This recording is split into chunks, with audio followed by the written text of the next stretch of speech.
મારું નામ રાઠોડ હિતુભા પ્રવીણસિંહ। રજૂઆત અમારે ઘૂટુ રામકો સોસાયટી, એમાં અમારી રામકો વિલેજ સોસાયટી આવેલી છે।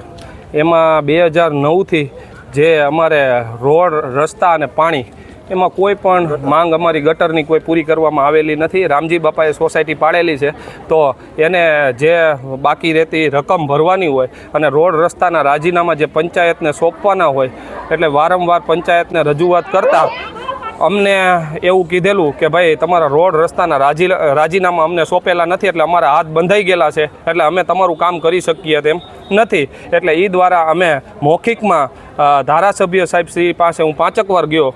5 વાર મને એવી બાહેધરી આપી ફોન કરીને ડીડીઓ સાહેબશ્રીને કે સોસાયટીનું ભંડોળમાંથી આપો અને કંઈક કરો, પણ જ્યારે જઈ ત્યારે વાહવાતની વાતું થાય છે, પણ કામ કાંઈ થતા નથી। વારંવાર રજૂઆત કરવા છતાં ધારાસભ્ય સાહેબશ્રીનું પાણી પણ હલતું નથી। તો આજ અમારી સોસાયટી આજ ઘરે ઘરે ખાટલો છે માંદગીનો, અને આજ અમે જે સોસાયટી બધા હેરાન થઈએ છીએ, કોઈ રિક્ષાવાળો અમારી ત્યાં આવવા તૈયાર નથી, અને રોડ રસ્તાની હાલત એટલી બધી ગંભીર છે કે કાલે એક છોકરો પડી ગયેલો, એને 9 ટાંકા આવેલા છે। તો અમારી સોસાયટી આ જે માંગ સાથે નીકળી છે કે અમને પાણી આપો, રોડ આપો અને ગટર આપો, જેથી કરી અને અમે સારું એવું જીવન જીવી શકીએ। અમે મીડિયમ વર્ગના માણસો છીએ અને અમારે અત્યારે 800 ને 1000ના પાણીના ટાંકા પોસાય એમ નથી। આ મોંઘવારીનો માર અમને મારી નાખશે, અને જો આ અમારી રજૂઆત લેવામાં નહીં આવે તો અમે ગાંધી ચીલિયા માર્ગે પણ હાલશું। અને વડાપ્રધાન મોદી સાહેબે જે એવું કીધેલું કે ઘર ઘર જલ નલ યોજના, તો અમારે તો 1000ના ટાંકા મંગાવવા પડે છે।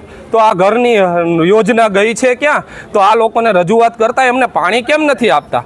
શું ખરેખર આ લોકોના અંદરનો આત્મા મરી ગયો છે કે સૂઈ ગયો છે? જો એનો આત્મા સૂઈ ગયો હોય ને તો સાહેબ અમારો ચોક્કસપણે હવે જાગી ગયેલો છે આત્મા, અને અમે કોઈ પણ પરિસ્થિતિમાં આ પરિસ્થિતિમાં જીવવા નથી માંગતા। આના કરતાં અમને ધારાસભ્ય ગોળી મારી અને મારી નાખે, અમે બસ એ જ કહેવા માંગીએ છીએ।